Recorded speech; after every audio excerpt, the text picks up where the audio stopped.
Hello, everyone. Welcome to Chrononauts, a science fiction literature history podcast. I'm Gretchen, and I'm joined here by my co-hosts, Nate and JM. How are you both doing tonight? I'm doing really well. I was telling you guys earlier that I have a new setup here. I actually have a new desk and a new set of shelves and everything, and it's really funny because I've been actually working with the same desk since I was about 10 years old. And I just never changed it, even though it was slowly falling apart. And I guess I'm the sort of person that I will use something until it's sort of falling to pieces. And then I'll be like, oh yeah, maybe it's time to get something new. And it's just, I don't know, it just never occurs to me unless something is totally not working out. But not only do I have more room now, the height is better, and I don't feel like it's going to fall over. And it's not jammed into the corner of the room anymore. So I'm a lot happier. So yeah. I'm glad that I did it. Always a good feeling. Yeah. Yeah. Yeah, I've been doing pretty good as well. Making a lot of progress through Middlemarch, which is one of my favorite novels, and the audiobook I'm listening to is really good. It's a very down-to-earth and almost very serious novel from the 1870s, so I'm eager to get into some more fantastical stuff tonight from around that same time. Yeah, and that's George Eliot, right? Yeah, right. I've read that once before, as well as Silas Marner. But I have a couple of her other novels on my shelf, Felix Holt and The Mill and the Floss, which I'd like to get to at some point because I really do like her writing. I did read Middlemarch when I was in school, but it was unfortunately something that I've alluded to before, was that I could not keep up with a lot of the reading that I had to do. And so I had to either race through it or read a lot of notes or something, and unfortunately I didn't get the Middlemarch experience that I really wanted, but I would like to visit it again someday. Yeah, it's one of those where you are benefited by taking your time, but it's definitely worth it. Yeah, it's quite long as well, so it's really... It was not fair to the literature the way we had to do it, and of course everyone works at a different pace, right? So, right. I mean, even doing this podcast, sometimes I feel like at the last minute I'm still reading, right? It's been okay lately, though, because we have been reading a little less per episode, and I've actually, like you, had a little bit of time to read other stuff. Yeah. I know Gretchen's reading a lot for class. Yes. I started reading this trilogy called The Song Called Youth by John Shirley, and it's kind of a angry political cyberpunk sort of thing. It's quite good. I'm really invested in it. It's really tense. There's a lot of really frightening descriptions of where he thought the world might be going in the 80s, and he actually updated the book in more recent times, which I'm sort of coming to terms with. I was sort of unhappy about learning that at first, but now I kind of get it. There's a science fiction author. Why shouldn't he do that? It does seem like eventually he won't be able to do it anymore, and it'll fall behind the times anyway, but it's fine. I managed to find one or two people that had read it back in the day, and they said it was still really prescient and really scary in the 1980s when it was first written, so... Right. Yeah. Yeah, as JM said, I've had quite a bit of reading to do myself, but I have gotten sort of a lull. We had a bunch of essays that were due last week, but I've finished them all now, so I'm just kind of in this state right before finals. I'm not even thinking about finals at this point. I'm just sort of going to cross that bridge when we get to it. Yeah, right. Also good but feeling. At the moment, yeah, it's nice to, like, this one period where it's like I have everything done at the moment, and that's what I'm going to hold on to. Yeah. Well, I'm glad that we caught you during the lull period and you're not super stressed. Yes. Before we get into the works, though, tonight, you can find Chrononauts on all major podcast platforms, Spotify, Anchor, Apple. We have a blog spot at chrononautspodcast.blogspot.com, where you can read a number of texts and translations, including 3 of the 4 we'll be discussing tonight. You can also follow us on Twitter at ChrononautsSF and Facebook at facebook.com/chrononautspodcast, or email us at chrononautspodcast@gmail.com. And now with all that out of the way, we can actually start talking about the stories, all of which center on the subject of war and future weaponry. Yeah, war has always been like a major driving factor for innovation and technology. And we didn't plan this episode around the recent war with Ukraine and Russia, but it just kind of happened to be an evergreen topic that coincidentally came up around this time frame. And very coincidentally, the book that I mentioned earlier that I'm reading actually starts with discussion of Russia invading Ukraine. So that was a little startling, to say the least. Yes. But anyway, let's talk about more comfortable subject, which is the way people thought war might be from the 1870s till the 1920s, and what might happen, and what terrible weapons might develop, or what nations might be overcome. Yeah, let's get into our first story, The Battle of Dorking by George Tomkyns Chesney.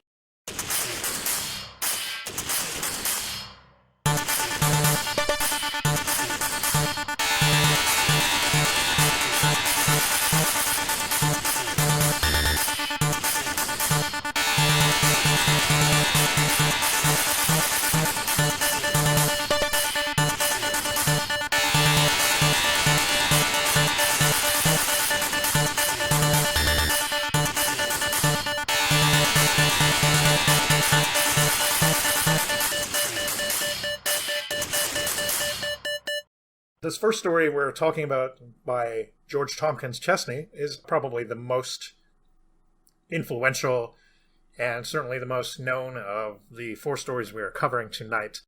It's the one that you will not find on the Blogspot, but it is available in many places, including Project Gutenberg. Yes, Gutenberg always comes through.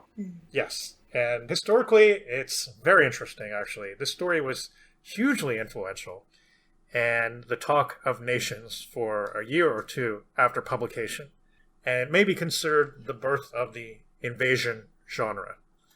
Even got criticism from the British Prime Minister himself. So that's something. Not too many Golden Age science fiction writers can say that. No. But I may make a comment about that later too, because anyway, we'll talk about that in a moment. The enemy in this story is the Germans.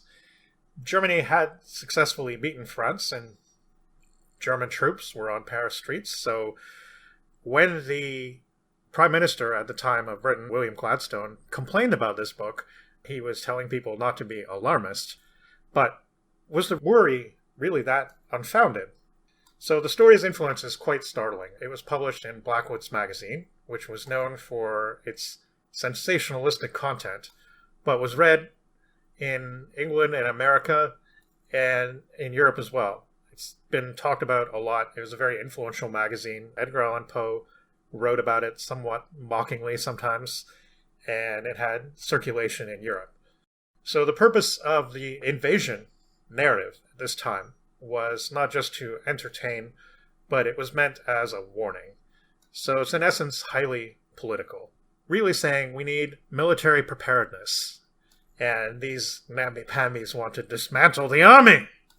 Okay, so what about Chesney himself? He was born in 1830, and he entered the military at a young age, along with his brother, who also attained fame as a military historian. He was captain in the Royal Engineers by his early 20s, and he went to India as an officer in 1850 in the Engineering Corps. He did see combat 7 years later, of course, in an effort to suppress a rebellion, and he was severely wounded, but highly decorated and very quickly promoted. In 1870, he was recalled to England and founded the Royal College of Indian Civil Engineering. And by this time, he had attained the rank of lieutenant colonel. His rise was pretty steady, and by the 1890s, he was even a general. He's one of the champions of Indianization, which to him and the army meant permitting Indian natives to become officers in their divisions, which was a very novel idea at that time. And his campaign was a failure because he met with heavy opposition and was ultimately not successful. But he chaired many servicemen committees and was involved in politics with the Conservative Party. He turned to fiction writing in 1871 because he was interested in reforms, and earnest articles and pamphlets didn't seem to be doing the trick. After 1871, he did publish a few novels, but The Battle of Dorking was his first attempt at fiction and remains his most known today.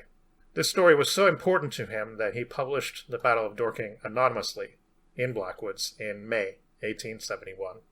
And the Blackwoods family, who owns the magazine, was very pleased with the response, and he was handsomely paid for the story and its multiple reprints. For his tale, he borrowed heavily from French sources by Erckmann Chatrian from the 1860s, The Conscript and Waterloo. And these French tales tell of a conscripted soldier experiencing the disasters of the Napoleonic Wars. The advent of the steamship had called into question the defense of the Channel and the primacy of the Royal Navy.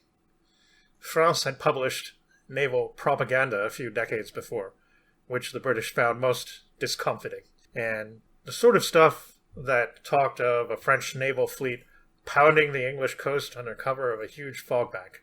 Of course, back in the 1840s, the French were the big scare.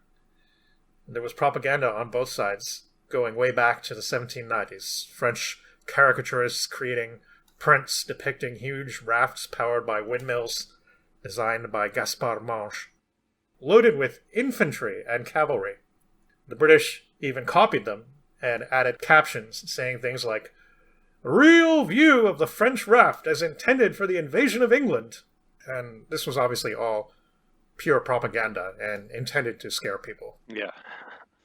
They called this, jokingly, the Prince War, and it went on till 1805, causing amusement and trepidation on both sides. Napoleon was reportedly especially amused. But Nelson's victory at Trafalgar sort of put an end to the whole thing, at least for a while. But again, the steamship on the horizon caused all sorts of ominous rumblings once again. But, to everyone's surprise, it turned out that the French folded under the unpredictable and dangerous onslaught of the Prussians, known as Germans today, of course. And Britain had to reconsider who their biggest enemies were. At the time, everyone was really bowled over by this because France was considered to have the strongest army in Europe. So there were warning bells in the Times and Pall Mall Gazette and places like that. The Times reported that they had a correspondent in Paris, and he claimed that the possibility of an invasion of England was a popular topic of banter among the German officers at Versailles. And the historical precedent for war was pretty much set, and that carried on well into the mid-20th century. So it's pretty incredible that, in a way, the back and forth kind of starts right here. The new Reich was proclaimed in Paris itself, and after the armistice was declared, there was the infamous burning of the Paris Commune. It was 11 days after the armistice was declared that this story proposal was submitted. Britain had an empire overseas, and the regular army was often called upon to send units there. And they really were depending on volunteers at home. And it wasn't estimated they could drum up that many of them. Maybe 150,000 at most. So the time was really, I guess, right for this. There'd certainly been plenty of military accounts before, even imaginary ones.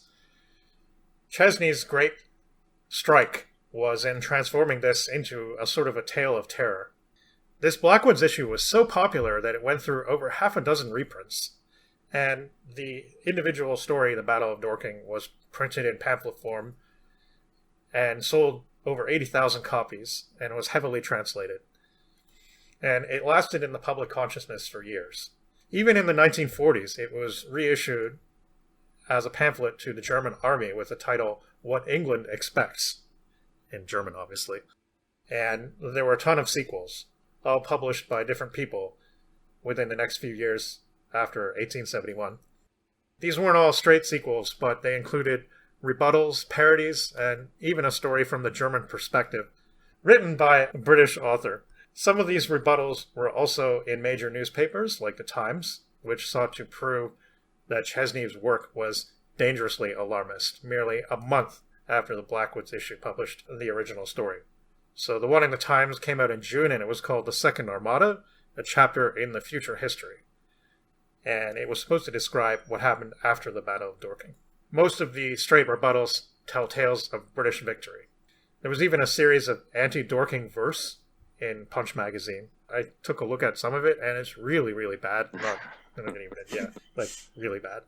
So Gladstone made a speech about it, and so did Lieutenant Colonel William Hunter.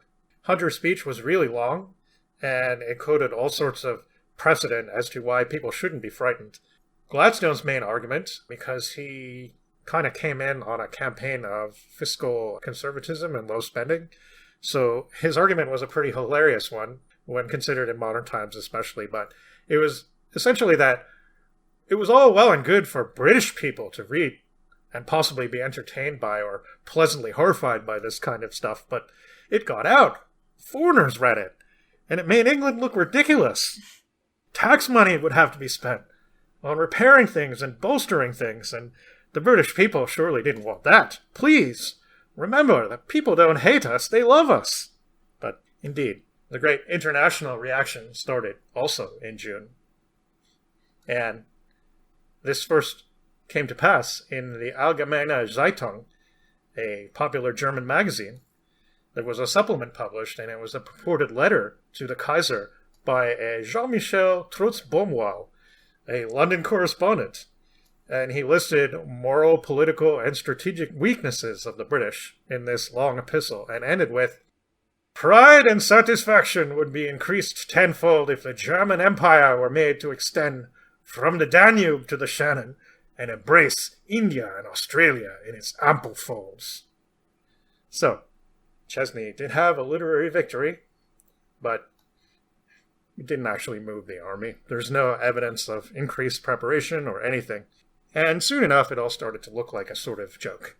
There was a popular song in the music halls, and it was called The Battle of Dorking, A Dream of John Bull's. And it was sung to the tune of the English Grenadiers, and it was basically a jingoistic British victory song. And friends started to say to friends who suffered the slightest injury, "Weren't you wounded at the Battle of Dorking?" So, let's get into what this thing is really about, which I'm sure any listeners can guess already if they haven't read it. Yeah. But it's a recounting of an old man who's lamenting to his grandchildren about the passing of the good old days in England. He and his generation should be ashamed that they let it happen, he thinks. He describes how great England was. Before the people and government, foolishness, let it all go. He stresses the importance of organizing the army. Even Napoleon's great army fell, and this should have been a lesson for the English to keep in mind. Instead, radical party politics encouraged a reduction in armaments. And such army that existed, scattered all over the place, trying to maintain colonies and quell piracy and quell the Irish. It's ridiculous, George saying. What about the home front? So the unnamed but obvious enemy annexes Holland and Denmark. And war is declared, and there's telegraph silence from the north. Hurriedly the fleets and troops try to assemble, but there's now very little time. It's felt that invasion is nigh, and the fleet sets out to repel it on August the 10th. 2 days later they sight them, and all the people at home are anxious for news. The news is decisively bad. The enemy has some kind of secret weapon. Mines, perhaps. It's not really specified in the text. But they quickly lay waste to the British ships. The submarine cable is cut, and only one battleship limps back home with tales of utter defeat. The morning dawns lovely, but the people are sorrowful and expectant, and they know the fleet has been lost. Much work is suspended. The banks stop giving loans, and they try to quickly mobilize a standing army of volunteers, but there's now a shortage of weapons.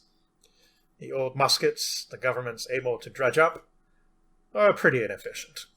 On Friday, August the 15th, the trains are still running. The narrator and a lot of others are on regular drill in the evenings now, but footmen are going everywhere trying to round up the public officials. It's all quite insurmountable. They need to pack their records and treasury off somewhere secret and safe. Train stations are used to pile supplies. The orders are to stand fast. The regiment is about 500 strong, mostly former government office workers. And then they realize, the brigadier in command of the area has been told, that the real attack is not in the east, but in the south. and there was a feint or a small flotilla, and they were really needed in the south, so they head out there. I believe at this point they're bound for Waterloo, but it hardly matters. At Worthing, near Brighton, the enemy lands, and the train doesn't set out again till 8 o'clock in the evening, and food and drink are not plentiful. The train is tightly packed, and they're not being told much. But as they seem to be heading northwest, the narrator and perhaps others are suspicious. They were headed for Horsham, but then diverted. The enemy must have taken it. Indeed, they have already made it 20 miles inland, the enemy, that is. And it's eerily quiet as the day wears on. The men feel bad. They feel like the enemy is moving with great purpose, whereas they are shuffling about indecisively. And they're very hungry, and no provisions are brought from anywhere.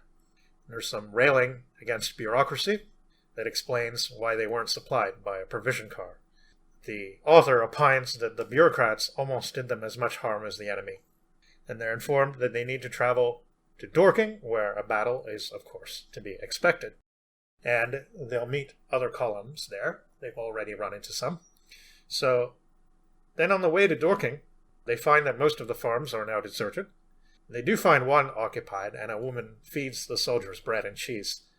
And they drink water, but there isn't much. So they end up basically raiding a shop, and the regiment behaves badly. And they're reprimanded by a staff officer, but no one can really do anything. And they're ashamed of themselves, but they still feel justified in their actions. The organization continues to be poor.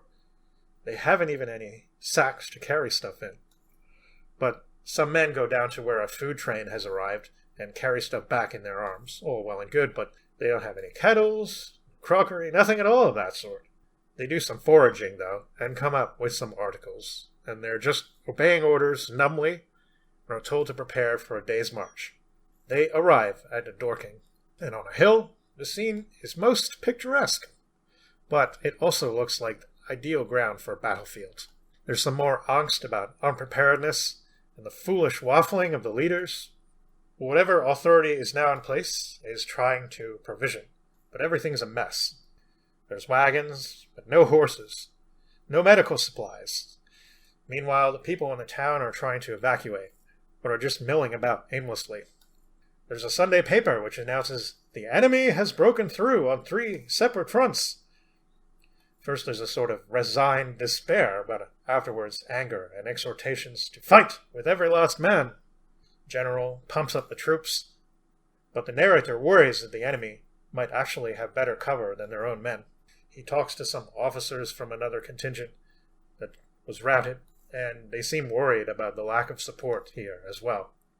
At one point, some random officer even starts railing against the volunteers, saying they don't need them or want them. Some other officers apologize awkwardly and blame it on his brother being killed. The battle begins in the late afternoon. Really, it's just the opening skirmish, but many are killed and wounded, including some of the narrator's acquaintances. The men want to help their wounded to safety, but there's barely time. Suddenly, they are outflanked by the enemy on the left, coming over the bank and firing into the midst of them. The combat is now pretty much hand-to-hand in some places. The British lose the lane, and our man is wounded in the leg and arm. Now they're supposed to retreat to Epsom Downs. Things are pretty disorganized once again, and they don't know what's happened to the wounded. They march all night and arrive at Epsom in the morning after a storm. They seem to have lost over half the regiment one way or another. The last train pulls in. Now it's time to dismantle the rails. A bad sign indeed. There's a rumor that the arsenal at Woolwich has been captured. Defense of the country seems now hopeless, but the men are determined to fight on till the end. So at this point, the narrator gets hit by falling debris, and he can no longer fight. Or at least that's what he thinks. And he decides to walk home, which I guess isn't very far.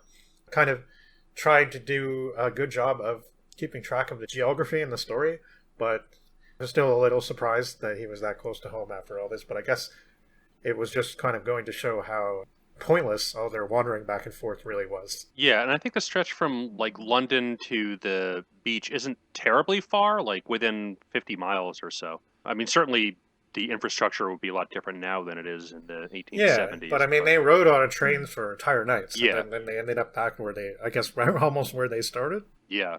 It's really, I think that's sort of part of the point Right. Chesney was Yeah, making, definitely, I guess. Yeah. Just kind of this circular motion. Right, Yeah. never getting anywhere. Right, and then the enemy was advancing the whole time. So the sense of geography is certainly a bit confused, but he decides to go to his friend Travers' house first. And Travers was in the regiment, and our man saw him wounded the previous day and had tried to carry him to safety. Somehow, Travers did make it home, but he looks to be near death and is being cared for by his family. Our man goes upstairs to see Travers, and by the time he comes down, the house has been hit by a shell, and their young child is missing half his head. Finally, succumbing to fatigue and his wounds, our man faints. And when he comes to, the house is full of Germans. They're still not named, but, well, they're speaking German and putting down the English volunteers. So, the wife of Travers is still there and dresses his wounds, finally. But you have to wonder what her fate will be now that she's billeting some unwanted guests. So upon leaving, though, our narrator saves some English prisoner from being shot out of hand, because he can speak German, and he laments the superior attitude of the enemy in their conquest. Finally, he refers to his children again, or his grandchildren, that is. The English have been living on sufferance for 50 years now. The enemy, of course, blames England for the war, and they must pay reparations. England is broke, and all its wealth based on foreign land and acquisitions, which are now gone and can't be held. And there's lots of stuff about how this shouldn't have happened, and how there should have been a little austerity. He blames the populace, and not the aristocracy. Grandfather is bidding farewell to his grandchildren, who are somehow off to a new land. But he will let his bones crumble in the old English soil. This blessed plot. And that's the end of the Battle of Dorking. What do you all think of the political leanings of this story and what it's trying to say? I think it's pretty interesting politically. The text was a lot livelier than I thought it was going to be. I thought it was going to be like one of those dryish screeds that you kind of encounter in these early works sometimes. But it's obviously patriotic and emphasizing the military in a strong capacity or desire for a strong military presence. But I think in a way it ties in with his efforts to try to reform the army to incorporate people from India to serve as British officers and I'm assuming become British citizens, in that I think he views the British Empire as being overextended and focusing more on being a conquering power rather than one united front across the empire. And you really see the warnings against overextension, warnings against meddling in these pointless wars against the Irish and things like that as being totally destructive to the good of the empire. But at the same time, it does have this very patriotic streak running through it the entire time. There is one pretty funny, I think amusing offhand dig at communism at the very beginning, which he is just making like an offhand comment. But apparently in the future, the German regime that conquers Britain here is also themselves ruined by the communists later on. That's how bad the ideology is. I missed that. What did he say exactly? It's like right at the very beginning. I could pull up the text real quick. I think I remember that. He says, and yet, if ever a nation had a plain warning, we had. We were the greatest trading country. Our neighbors were the leading military power in Europe. They were driving a good trade, too, for this was before their foolish communism, about which you will hear when you are older, had ruined the rich without benefiting the poor. And they were, in many respects, the first nation of Europe. But it was on their army that they prided themselves most. Yeah, I do remember now. Now that you've read that passage aloud, I remember it, But for some reason, it just sort of flew by me at the time. Yeah. That's interesting. Yeah. I had forgotten about it until you mentioned that. But yeah, I mean, it is very interesting because I went in thinking it was either going to be very imperialist, colonialist, or I was also thought it might take more of an isolationist view. And I guess it leans more towards the latter, but it's still, it's more about reform and sort of this idea of, again, not overextending England, but it's still very patriotic and still pretty nationalist. Yeah, I think it's very patriotic. I actually think that definitely, there's two sides. There's, I mean, the German side, which is obviously depicted here as being very pro-expansion and the same sort of thing that, looking for the same sort of thing that was a big selling point to Nazis during the Second World War, which is Lebensraum and all that, where they just sort of, like you need more space for the great bosom of the German Empire, right? And Britain had, obviously, in Chesney's view, who did get to serve abroad and was wounded there, trying to deal with a rebellion, overextend itself. And he seemed very worried about this, and he seemed very worried about the fact that not a lot of effort seemed to be going into homeland defense. And I actually think that it's sort of anti-imperialist, but yeah, it's very much, we need to have a strong army, and we need to make sure we're ready to defend ourselves because we actually have enemies, great enemies, at our doorstep. And nobody has successfully invaded the island since 1066, I think, and he probably felt that the crown was becoming too complacent in that fact, especially when the Prussians were really on the move. Prussia is a historically small territory that's not even a part of modern Germany anymore, but they really conquered a lot of area in a small amount of time, and sieging Paris, it's just unthinkable. Well, right. And like I was saying, it was generally thought that their army was the most superior force at the time. Yeah. So it really must have sent people into a panic. Yeah. Or at least some people. Not Gladstone, apparently, and not the editor of the Times, who thought this was all a bunch of pointless excitement and alarmism. Well, still, pointless excitement and alarmism make a lot of money, and I think that's definitely what happened here.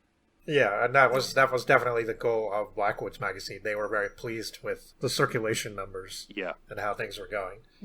Yeah, and you can really feel its influence on a lot of the sci-fi invasion narratives from later on, like War of the Worlds especially. I don't know if Wells himself ever talked about reading this, but definitely I can see some resemblance, especially in talking about the atmosphere of the sort of deserted city or people trying to evacuate and stuff like that, and it seems like that was a real influence. Yeah, it's just chaos everywhere, and nobody knows anything, and there's really no heroics at all for a military type story. Like, the whole battle scenes are just really grisly and gruesome, and the narrator, he kills a German soldier, but he's so horrified by his actions that he has to do it with his eyes closed while he, like, shoves a bayonet through his throat.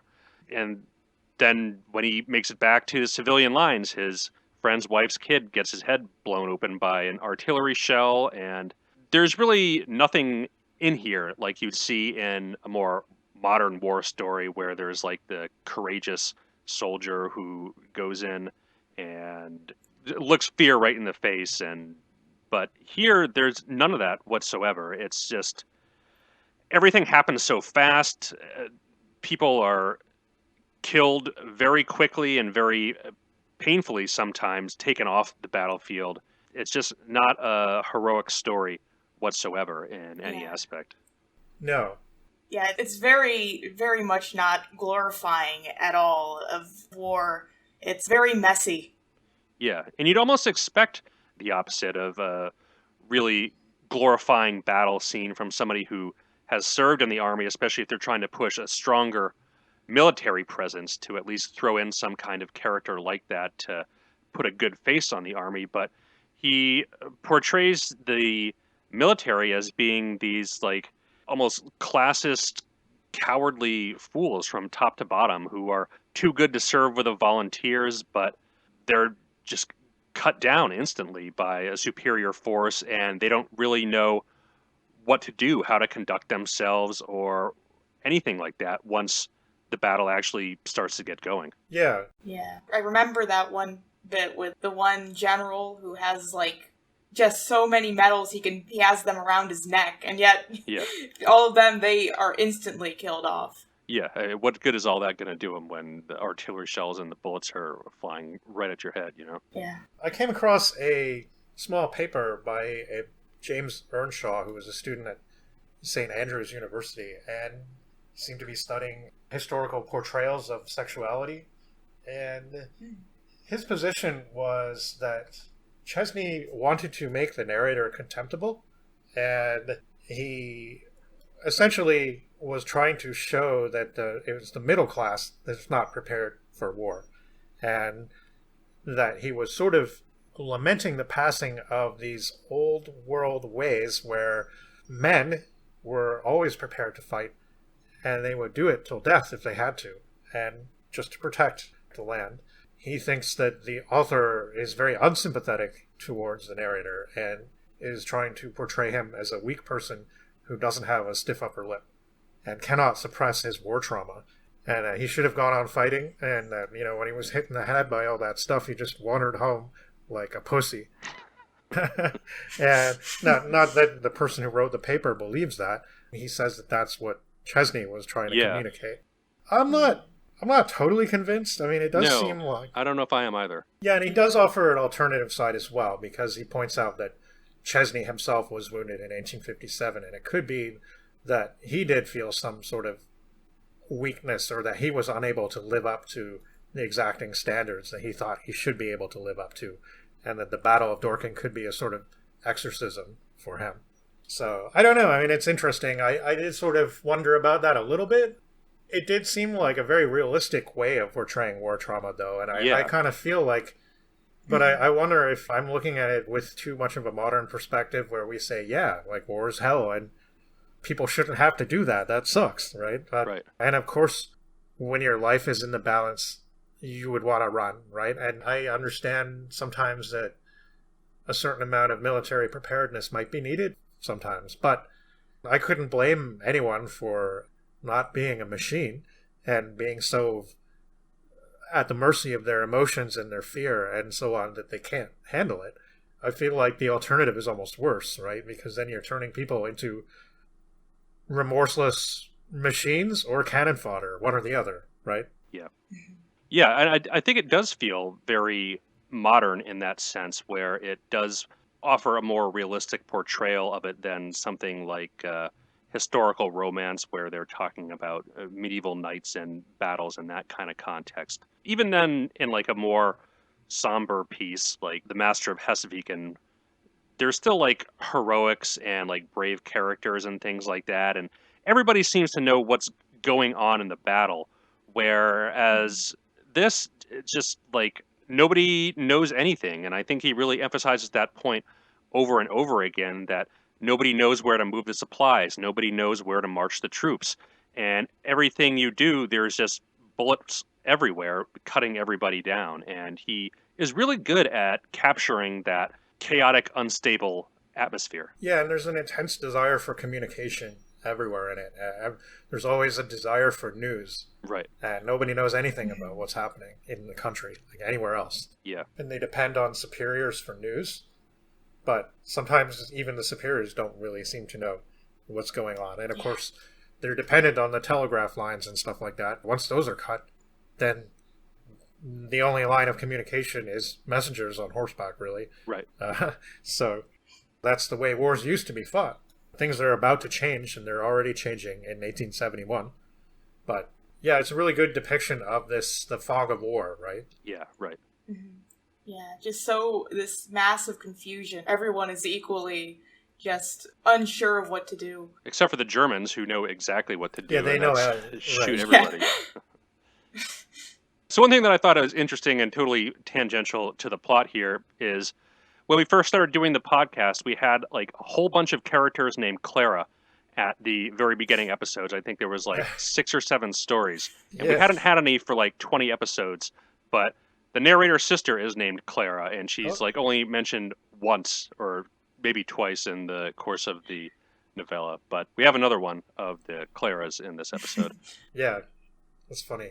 General commentary about today's episode: military futures and preparedness from 1871 to 1926. But there's only one woman character in this entire episode.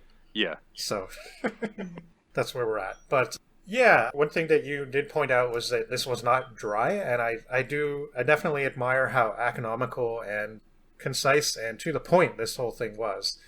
Before this time, the material I read in preparation for this did actually allude to a lot of the pamphleteering that was going on, and there was a lot of that stuff, and it is exactly the stuff that you don't want to read, especially nowadays. Yeah. So this was an attempt to fictionalize it, but still it's a future prediction story, and it's intense, and I think part of the reason it was internationally popular, even in places like the United States, was that it was a stimulating read, and several people, including Germans in magazines and stuff, commented on how attractively it was written. So, I'm not going to say it's a literary masterpiece or anything, but for his first attempt at fiction, this is quite strong, and it's quite evocative, and it really leaves an impression. Yeah, I thought it was kind of going to be a slog, but I'm really glad it wasn't. Yeah, I was expecting the same thing. I was a little wary that when I started, I thought it was going to be sort of pretty dull or, like you said, dry, but it wasn't. Yeah, no, definitely good, and pretty short too. So if you're scared off by the political nature of it, don't be, because I think it has a lot going for it aside from that. Yeah, and it's not quite so... The case can be made for the amount of jingoism that was around, really increasing by the early 1900s, and this was more sobering, more kind of detached a little bit, even though it was obviously trying to make a political point. But an interesting thing is, yes, this is the first of a long line of future war stories, not all of which had real political intent, but a lot of them did. A lot of them were meant to be scary. They were meant to sort of make people nervous about what was to come. And obviously, this even ties in to what we consider now, even though most of that's probably just done for entertainment, but, the whole military science fiction genre, which is huge, massive. So there's some interesting things. This was actually not necessarily the first future war story. There were a couple of other examples from the United States, actually. One was in 1836 by Nathaniel B. Tucker, and the other one was by Edmund Ruffin in 1860. And interestingly, both were predictions of the oncoming Civil War in the United States. According to E.F. Clarke, who seems to be the real expert on this kind of material, the Tucker book's not very good, but the Ruffin is definitely worth a read. So, yeah, that's interesting that there'd be a Civil War prediction as early as the 1830s. I mean, I could definitely see 1860. I mean, it was pretty much right on the horizon. Pretty much around the corner. Yeah, that was Nathaniel Tucker's in 1836. Yeah. He doesn't speak very highly of that work. It doesn't really consider any of the ramifications, and it's actually more of a romance, apparently. But the 1860 book is called Anticipations of a Future, I believe, and it actually is written in the form of letters from a Englishman in the United States over a period of several years. So starting in 1864 or something and going on until 1870. And yeah, like you said, it was just around the corner, so he was sort of making a prediction of what would happen. Yeah, that's pretty interesting.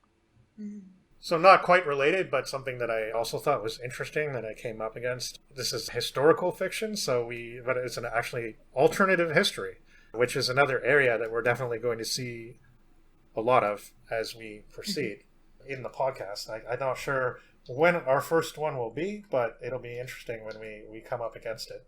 But as far as I know, this might be the first example of that. And it's a pro-Napoleonic piece, and it is written by a Louis Geoffroy, and again, 1836. Yes. And the name of the book is Napoleon and the Conquest of the World, 1812 to 1832, the story of a universal monarchy.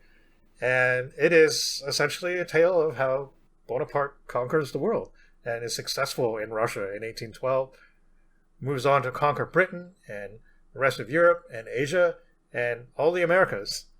And there's actually some excerpts of it in Adam Roberts' History of SF, and it's really strange and chilling almost. It's just the way it's written is quite something. I think that it's sort of a little bit maybe outside the science fiction purview, but it sounds like something I might want to take a look at someday I wonder if it's all been translated into English. Yeah, I'm not sure. It seems like, well, yeah, I don't know, actually. It's a good question. Mm-hmm. So, yeah, I guess that's about it for this one, but just an interesting lot of backstory and interesting precursor to so many things. And I had never actually heard about this before a couple months ago. But once you kind of go digging, it's easy to find a lot of references to it. And I think especially some of the follow-up material, which of course didn't last as long in terms of public consciousness, but like it's just interesting that it all happened so fast. Like we like to think of things back then as moving quite slowly, but less than a month afterwards, people were already coming up with counter stories, which I think is really interesting. Yeah, quite a phenomenon. Yeah, and I think it's just interesting how people thought like right away, oh, I have to say something about this, and I have to like make a rebuttal or something. And it's just weird to me because normally I would think, well, if you really don't like something, best thing to do is probably ignore it. But I think maybe it's because of the politics that people were actually genuinely upset by this and scared by it. I would imagine, Yeah. So if nobody has anything else to add, I think we will move on to a somewhat more lighthearted work.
Skelton Kuppord is a pseudonym for the author and educationist Sir John Adams. Born in Glasgow on July 2nd, 1857, Adams would become the first professor of education at the University of London. He would become a prolific academic, producing a large body of publications and lectures. Throughout his life, he also worked at the Educational Institute of Scotland, the Free Church Training Colleges in both Aberdeen and Glasgow, and the University of Glasgow. He was knighted in 1925 for his educational work and moved to the U.S., settling in Los Angeles and lecturing at the University of California until his death on September 30th, 1934. Fortune from the Sky, written under Adams' pseudonym in 1902, starts, quite fittingly considering our theme, with a message preluding to war. England has been issued an ultimatum by France, who has formed an alliance with Russia. This news, however, offers our protagonist, a man named Fred Gurley, a prospect he has been hoping for. A destitute man, the war will offer Fred a position in the army, something he had during peacetime been refused due to a problem with his astragalus. Astragalus? That sounds better, I think. Yeah, I don't know either. For those of you, like me, who aren't well versed in anatomy, the astragalus is the bone that forms the lower part of your ankle joint. A little fact for you there. I didn't know that before I had no idea either. I had written down in my notes, whatever that is. Yeah, I wanted to make sure it was a real thing, so I did look it up. Fred hopes that now the army will be desperate to recruit anyone who volunteers and will get some much-needed food and shelter from it. We are then given Fred's background and the circumstances that had led to his current state of poverty. Initially living with a pretty miserly uncle, Uncle Josiah, and working as a clerk in the Midlands, he moves to London at the age of 19. Answering an ad in a newspaper, calling for a young man of prepossessing appearance and good address, who would work as a clerk for £3 a week, quite a step up from the 18 shillings he was earning at the time. He heads off to London with an initial £20 in his possession to work under his employer, Mr. Wallaby Jones. After his first week of work, however, Fred does not, to his dismay, receive his payment of £3. He finally works up the nerve to ask his employer about his money, following another week without any payment, and his employer claims he meant to pay Fred monthly rather than weekly. However, a month goes by and Fred still has not received the pounds he has earned. Instead, Wallaby Jones heads off to the country and leaves Fred in charge of his office.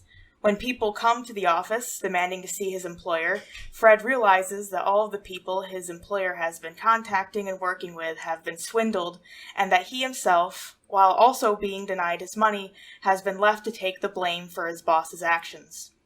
After his innocence is proven, Fred is still left without a job.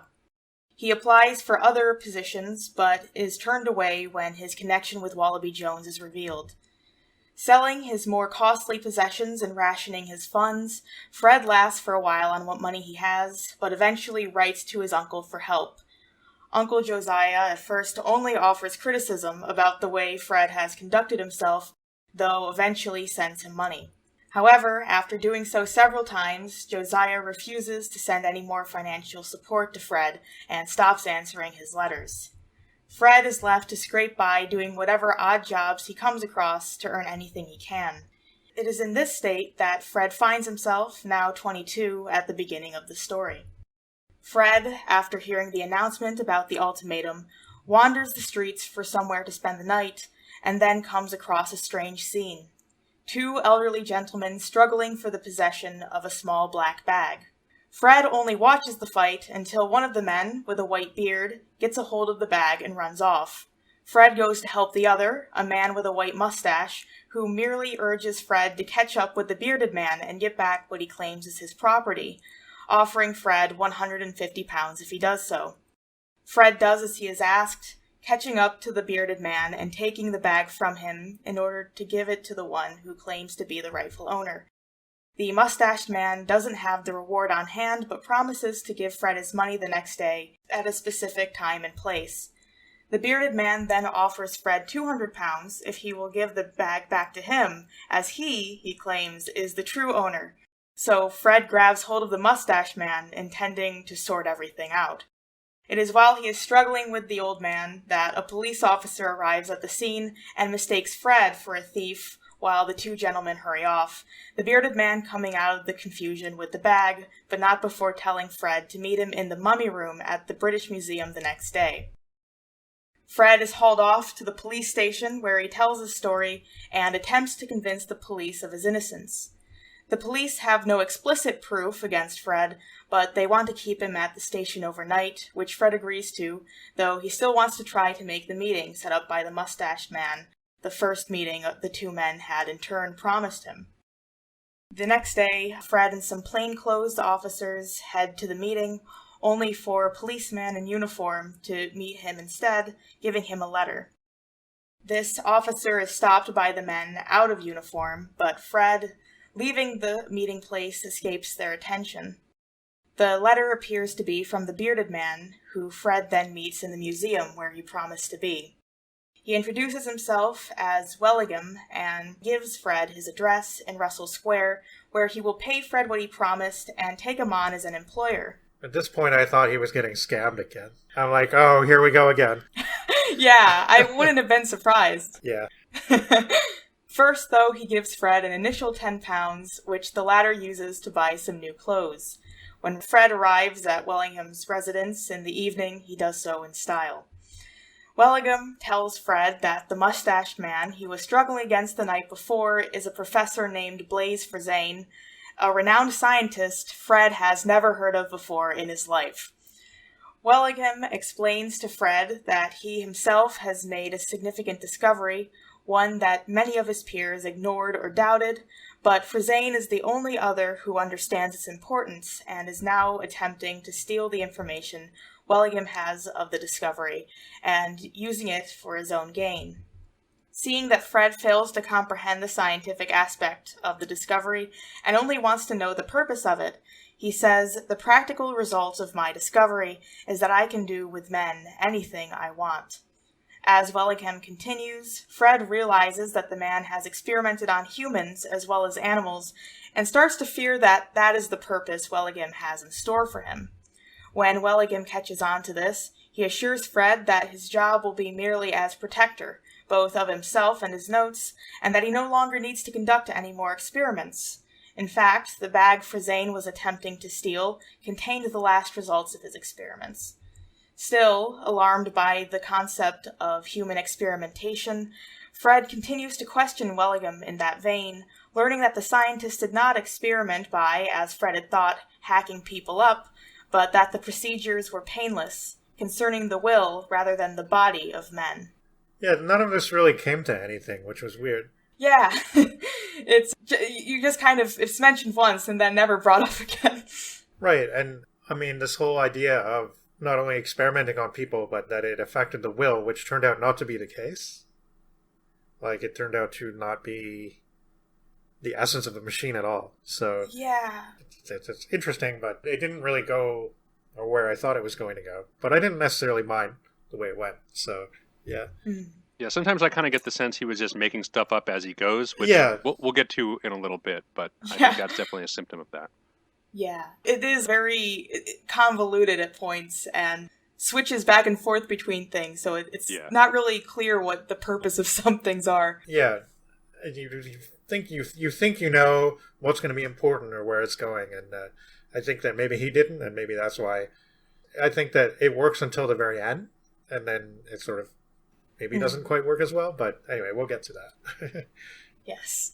Wellingham also tells Fred that Frazane is being backed by the French government in his attempts to steal his discovery, that he himself had tried to make the English government aware of his discovery's potential, but had not been taken seriously.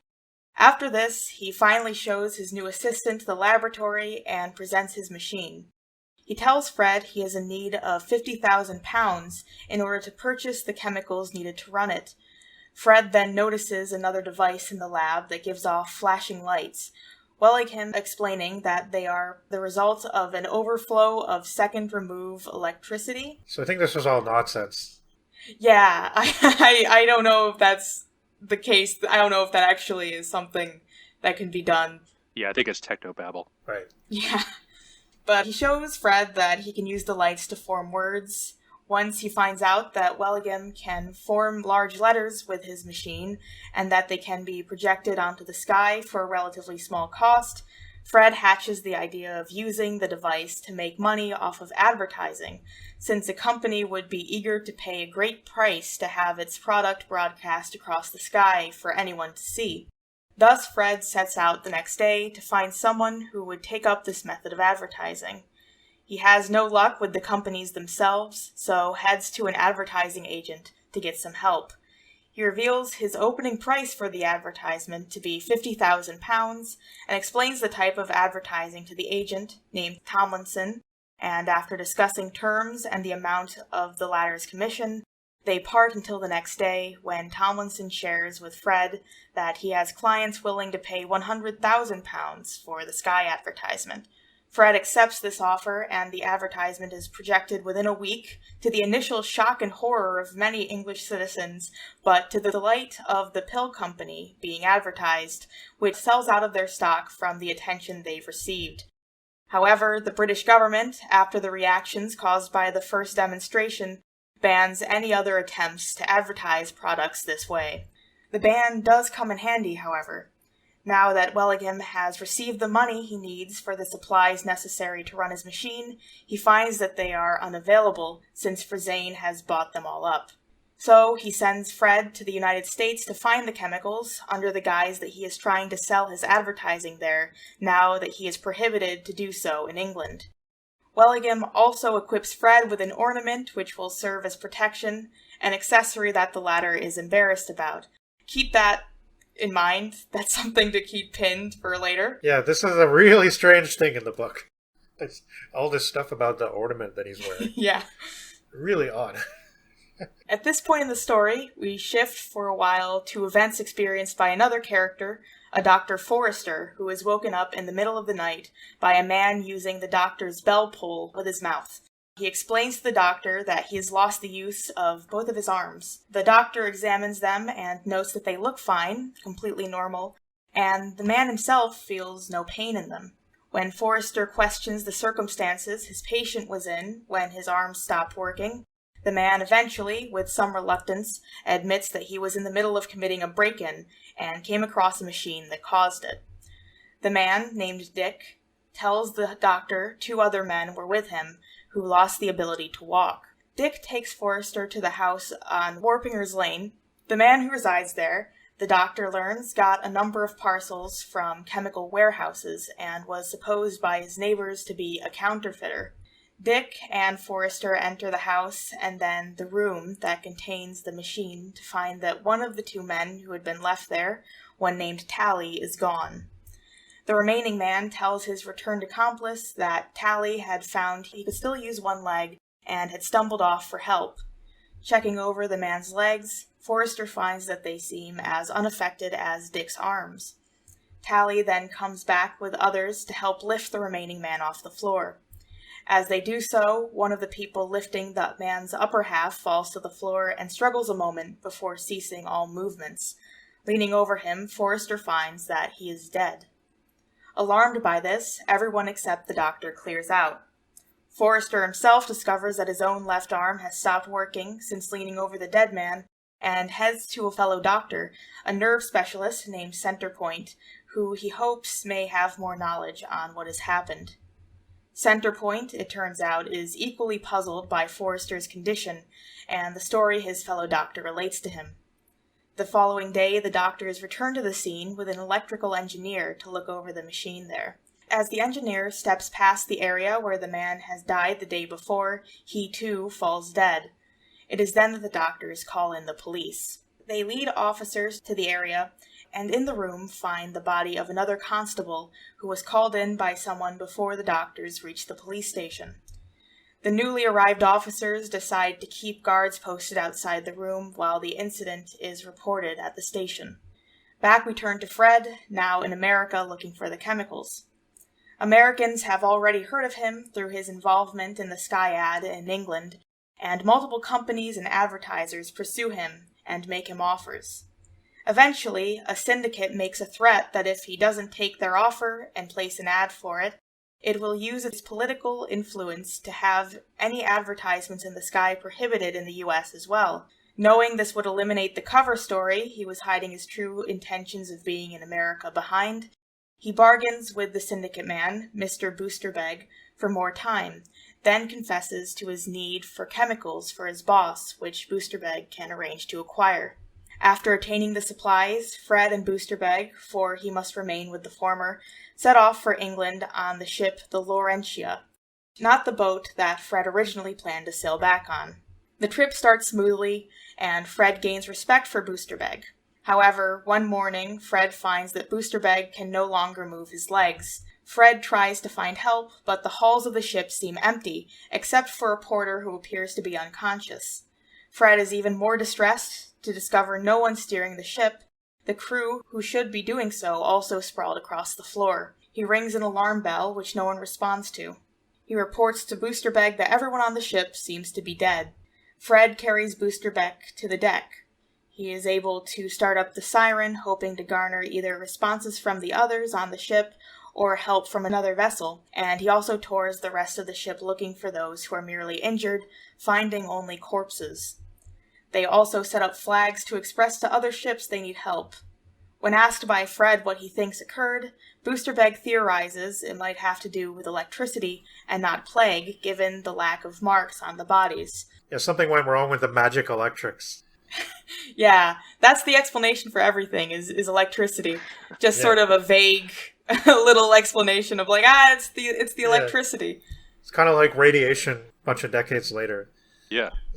The magic radiation does all these weird things we can't predict. Pretty funny, at this time, and around this time, they were using radium as like a multi-cure for everything, much probably like the pill company that bought the Sky advertisements in the earlier part of the novel. As radium medicine, pills. I didn't think of that. Quack medicine was huge at this time. Yeah. And it's pretty funny that he does kind of lambast all the pill and soap companies. Yeah.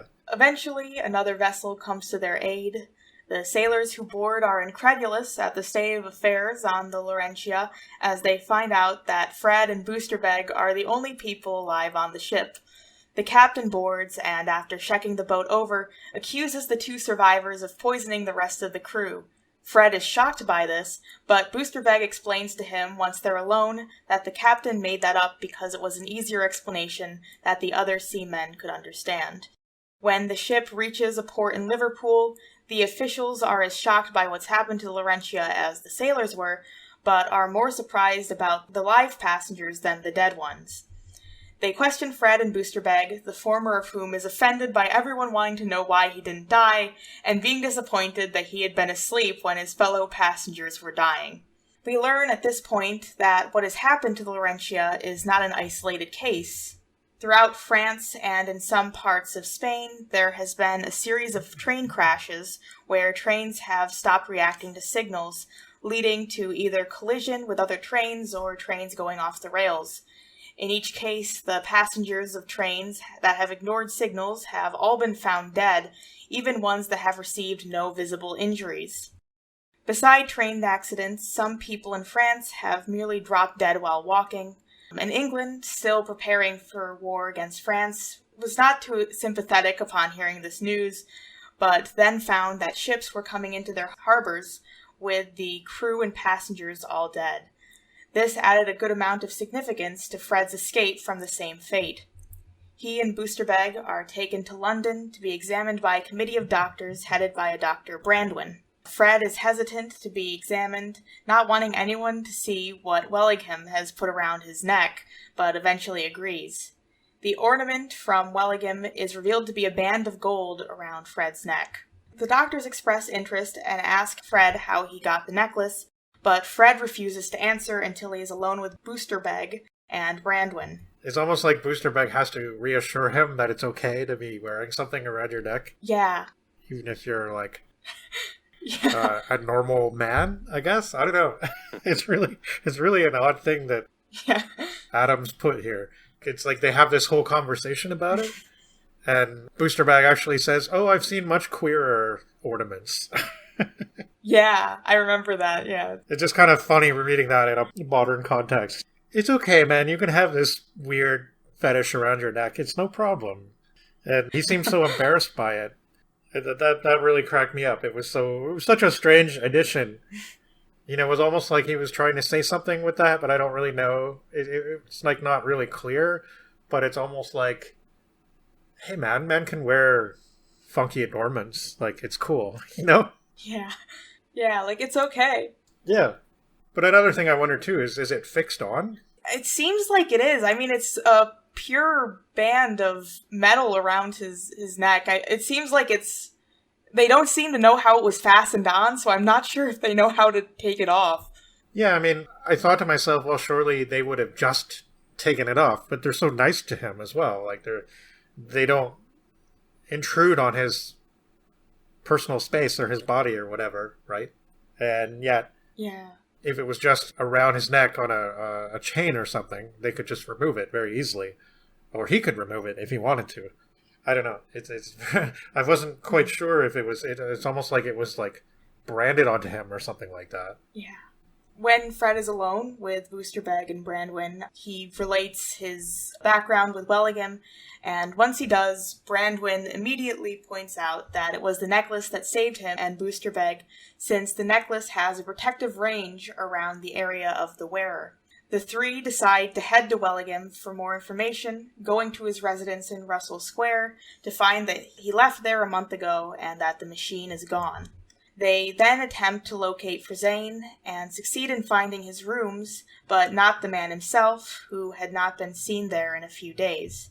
Meanwhile, more ships from England, as well as Holland, Belgium, Germany, Denmark, and Scandinavia, are discovered in the same condition as the Laurentia. Despite this troublesome state of affairs, England feels that it was at least safe for the time being from war with France. This feeling is cut short, however, with the discovery of a French warship found near Scotland, but this ship is then taken over by the British, as all of the French crew had suffered sudden death. The same happens to several ships in the British fleet while crossing the Strait of Dover. These incidents lead to the conclusion that the second meridian, a line to the east of England, is where many of the deaths occur. This theory is tested and proven to be correct. This meridian, a line of death, also split France in two, accounting for the train accidents and the people struck dead while walking. It also interferes completely with France's war plans, and so they raise an outcry over England, feeling it is the cause of this situation. England is also able to determine the second line of death to the west at the 178th meridian. These lines divide the world into 4 sections. The first 2 are large, one consisting of most of Europe and Africa, and almost the entirety of Asia, the other of all of the Americas, and the next 2 are small, one made up of the British Isles, Spain, half of France, and part of West Africa, another containing most of New Zealand, and the remaining portion of Asia. With this information now discovered, a commission is formed to figure out how to handle and solve the situation. On this commission is the Minister of War, who relates to the rest of the members an encounter he had previously with Wellingham, who offers him the ability to make crossing any meridians of his choosing result in death to those who attempt to do so. He also says the price Wellingham had wanted in return for his service was £50,000 worth of chemicals. The commission then also becomes interested in finding Wellingham, as well as in Fred's necklace, which they determine to be made of an unknown metal. Soon Forrester and Centrepoint come forward with their statements, seeing them as relevant. They were able to do a post-mortem on one of the bodies the machine at Warpinger's Lane killed, and found only a striation of the nerve fibers to be any indication of what happened to them. The commission decides to send Fred to check the machine, believing his ornament will keep him from being affected by it.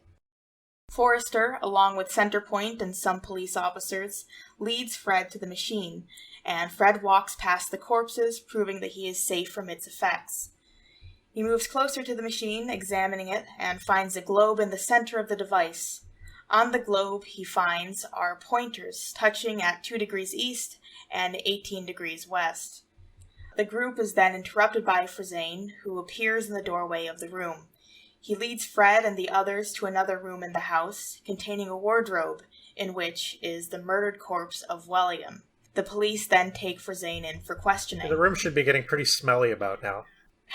Yeah, there's a lot of dead people there, a lot of corpses. There's like a pile of dead people. Yeah. That's not something that he comments on, but it's just something that I thought of. It's like, wow, all those corpses been sitting there for a few days now. Yeah, and the fact that it's like the only reason they were able to do the post-mortem on the other is because he had fallen backwards. Like, the rest of the people had just kept dying because they kept getting through that, line of death.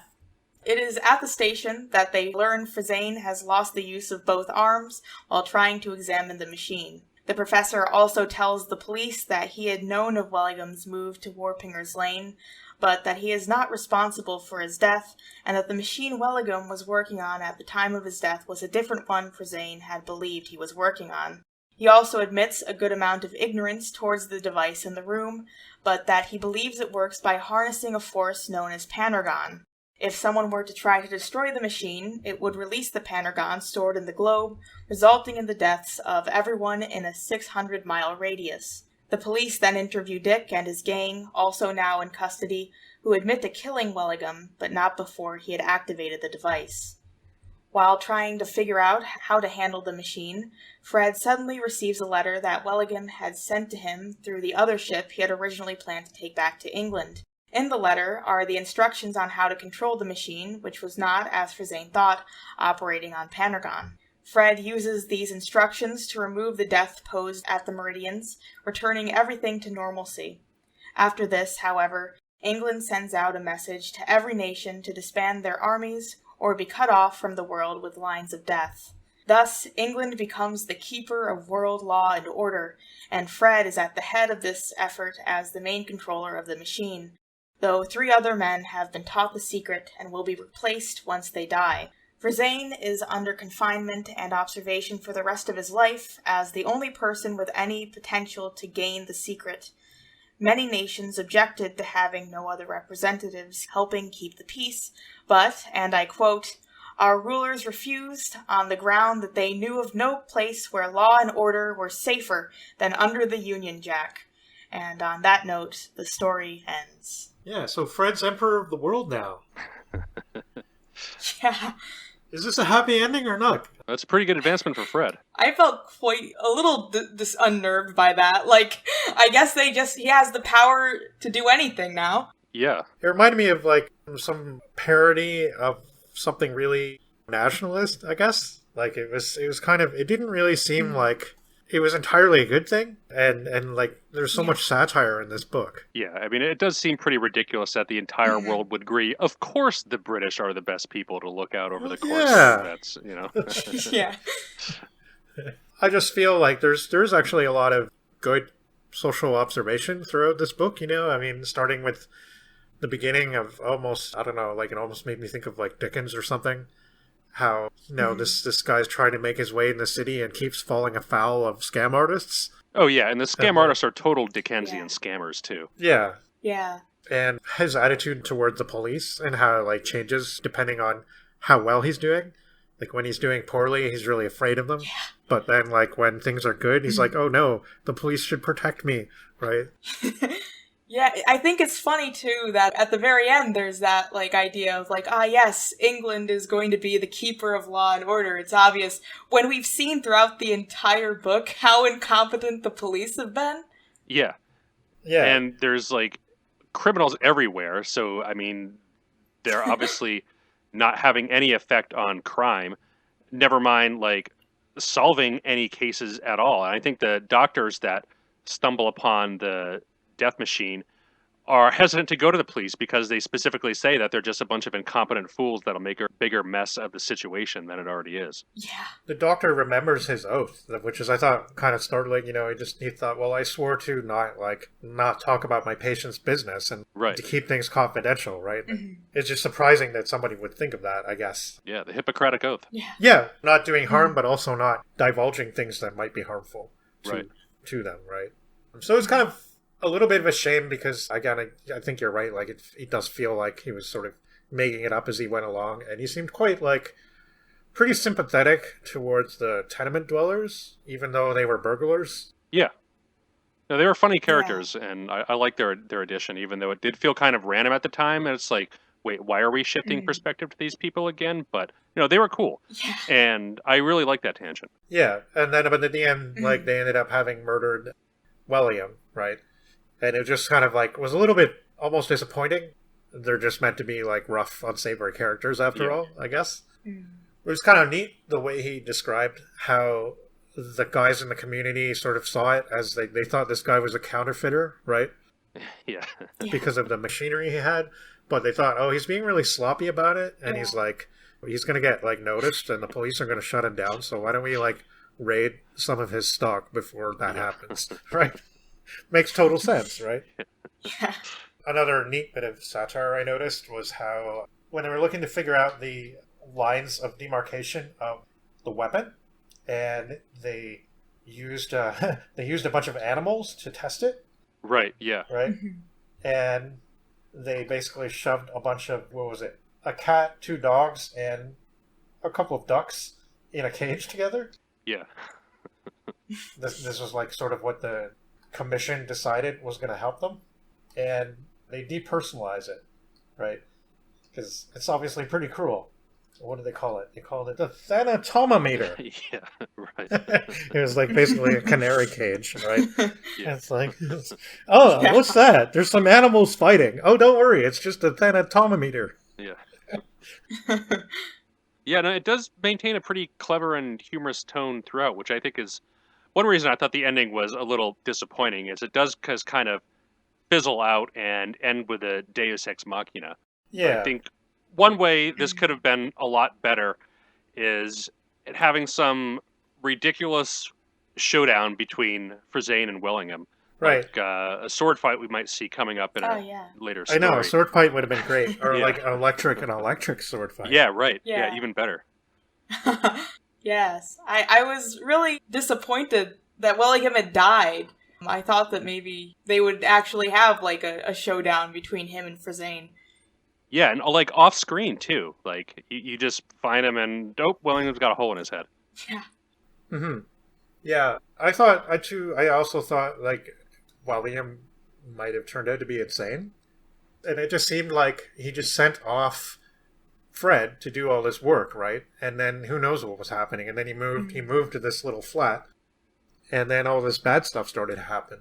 I kind of thought to myself, oh, like he's turned totally nuts, right? And then it seems like even the guy who was running the commission, the war minister, was actually approached by him, and he said, oh, I can do this. I can like box in any country you want. And they kind of called him ridiculous, and it almost seemed like he had done this for revenge, which is pretty shitty. Yeah. Right? And it's just like, I almost thought, okay, Frisane's going to turn out to be not that bad, and William's going to turn out to be the villain. Right? This is how I almost saw things going.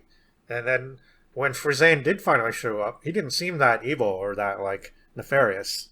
Like, he just wanted to find out how the thing worked. Yeah, I feel like Frisane is still pretty sympathetic. I mean, there's that part where the narrative does say, like, if he had just used his own brains, he would have been quite successful. Sort of like lamenting that he was trying to steal Wellingham's ideas, but he was smart on his own. Yeah, he wasn't very successful at synthesizing whatever it was that William can come up with. But I just thought, like, in the end, he turned out... It seemed like he was more... I don't know. Like, he seemed like maybe he was more sane than William was. And he talked to everybody, and he was very rational about it and everything. And, like, even when William and Fred had their meeting, and they spent some time together and stuff, there was a lot of ominous hints. Like, there was a lot of, oh, this guy, like, experiments on people, and he's very cold and callous, and he's kind of like, his mind is off somewhere weird. Yeah, he jokes about it. Yeah. So I kind of thought, like, I don't know, it was weird that Adams just decided to kill him off.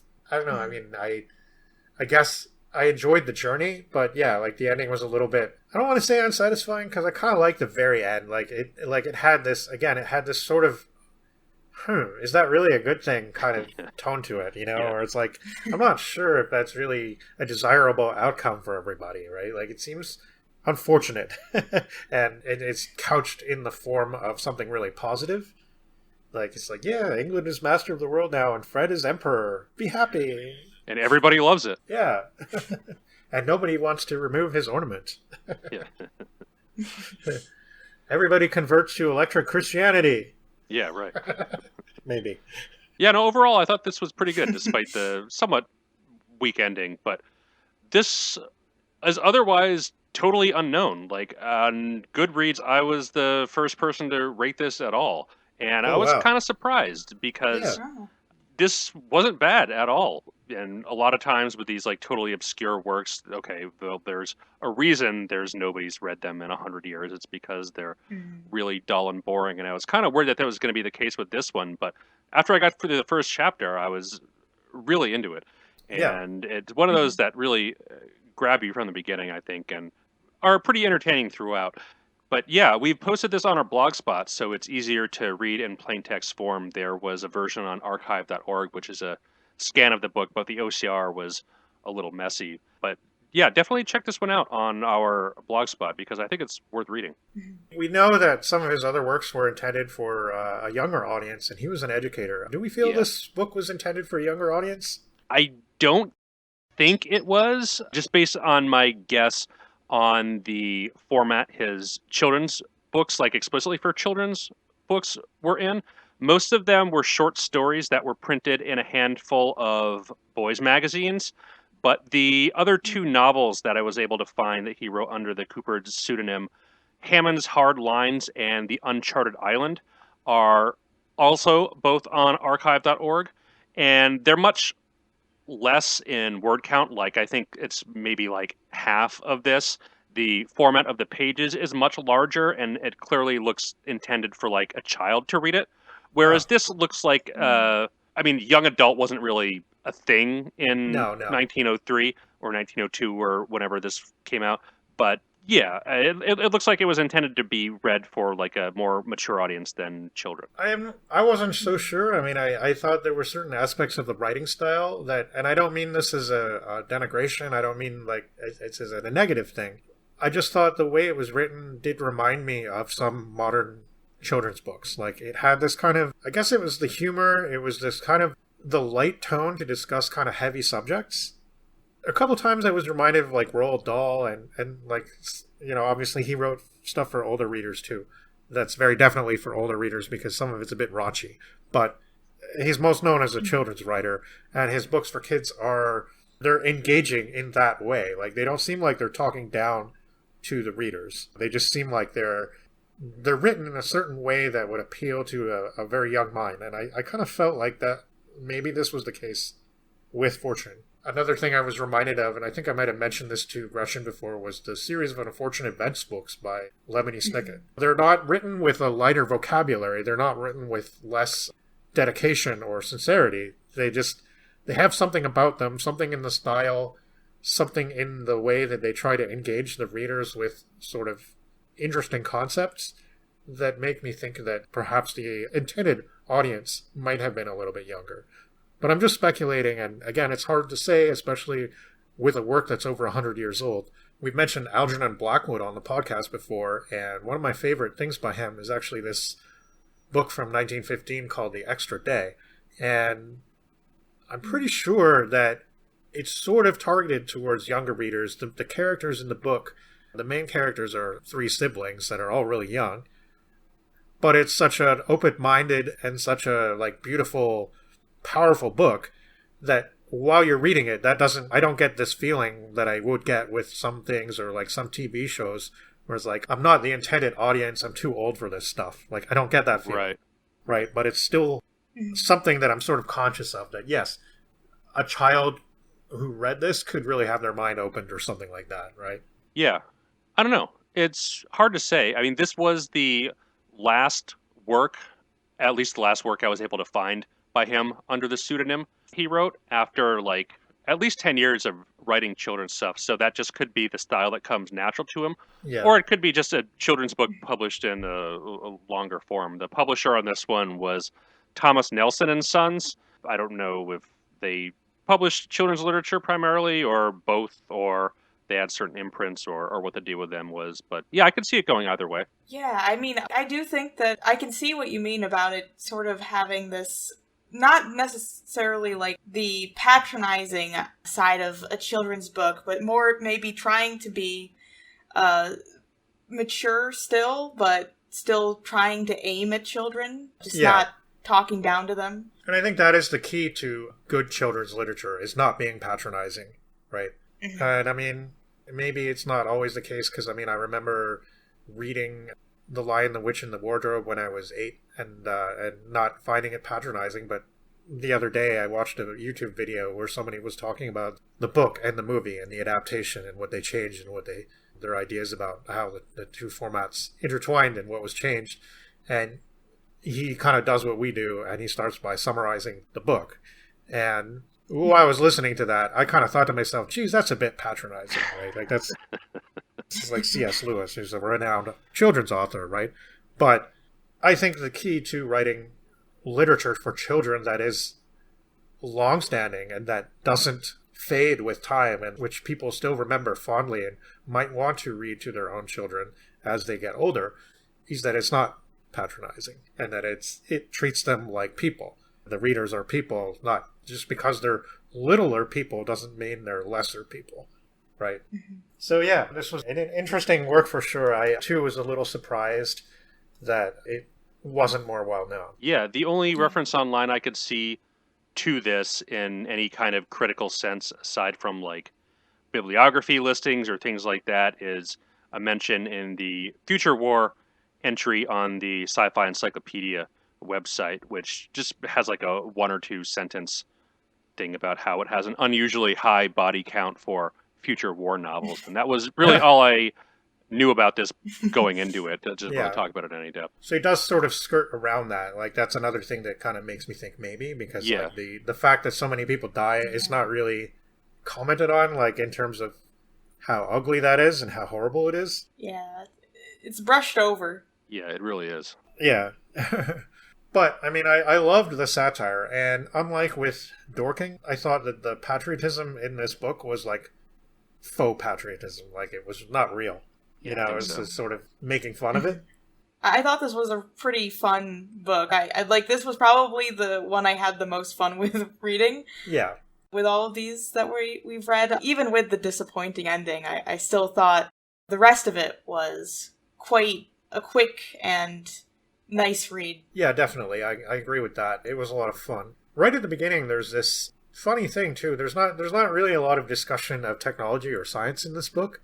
The kind of machine is sort of a magical thing, right? Like, there's a little bit of technobabble, and it's not really very clear or well elucidated, but I don't really think that he cared about that too much. But right at the beginning, there was a funny thing that made me think, because they were talking about, well, Fred was in the city, and he's looking at this, he's passing by a newspaper office or something, and he's looking at this big billboard that displays the headlines and the news stories. And again, it's part of the satire, and it's this kind of funny comment on technology, I think, in that, you know, obviously the idea of television and so on, and even radio wasn't really wasn't really a thing yet. So the idea that people could have news piped into their homes wasn't really a thing, right? But he had the news being displayed in front of the building. And he's like, yeah, that's really great, but people still have to, like, they have to all walk around and mill around there looking at it. Like, it's technology without convenience, basically. Yeah. I thought that was kind of funny, and that was, like, right at the beginning. And I thought, as soon as I read that, I'm like, oh, I'm in for some kind of fun ride here. Because just the way he's commenting on that is quite amusing. Yeah, and there's lots of lines like that throughout the entire novel. And he does keep that tone throughout. Yeah. There were a lot of points that actually made me kind of chuckle. Yeah. The one that I remember is when they first introduced Booster Bag, and they say, like, he had the misfortune of being named that. Yeah, right. Yeah. A lot of the characters do have these very silly Dickensian names as well. Yeah, that's quite Dickensish as well, right? And yeah. Yeah, Booster Bag. He seemed like a cool person. I was sad that he just sort of completely faded from view once the commission was established and everything. You never heard from him again. And he was a fun character. I liked, like, you know, at the beginning, Fred was really upset that they were going to be sharing a cabin, and he was so, like, grumpy about it. And Booster Bag just sort of smoothed things out and made things okay. And he, like, reassured him about his ornament and everything. And, like, then the whole, I guess, the one sort of eerie part of the book, when they wake up and everybody on the ship is dead, and it's just the two of them, and Booster Bag can't move his legs. And he's trying to help Fred, who has no idea what to do with the ship or anything, right? And it's just, that was the really good part. That was like, those two are going to be buddies now, from now on, right? And I didn't really see more of Booster Bag after they got to England, pretty much, so Yeah. I was a little sad about that. I liked him. Yeah. And it was kind of like, sort of undercutting to this, like, in the beginning, it's like, well, they passed a law in England saying they can't advertise in the sky, but in America it'll be okay because everybody's into capitalism there and they all want to make money, so of course they're going to have advertising in the sky, right?